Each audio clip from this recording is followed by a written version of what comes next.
Super Bowl champ Donald Driver shares his stance on trans athletes and girls, women's sports. Former Green Bay Packers star Donald Driver offered his stance on transgender athletes and girls in women's sports. Driver talked to Fox News Digital about coaching his own children in sports and shared his thoughts about transgender athletes.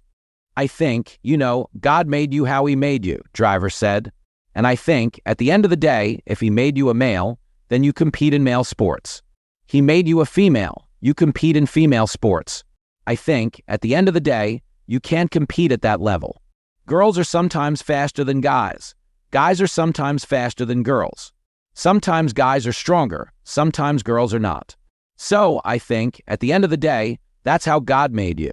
So you have to compete in the sport that God made you in. So that's where I see fit in that, knowing that I have girls and boys. You have to be very open-minded to the situation, but you also have to understand that you have to be very transparent in the conversation. For me, I think if God made you a certain way, then that's the sport you compete in."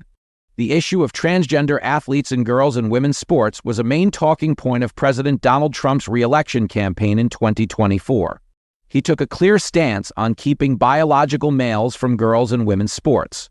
Trump recently signed an executive order to prohibit transgender athletes and girls in women's sports, which sparked legal battles between his administration and several states.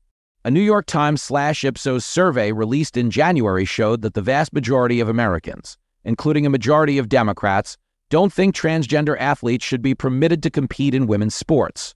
Of the 2,128 people polled, 79% said biological males who identify as women should not be allowed to participate in women's sports. Of the 1,025 people who identified as Democrats or leaning Democrat, 67% said transgender athletes should not be allowed to compete with women. Among 1,022 Republicans, that number was 94%.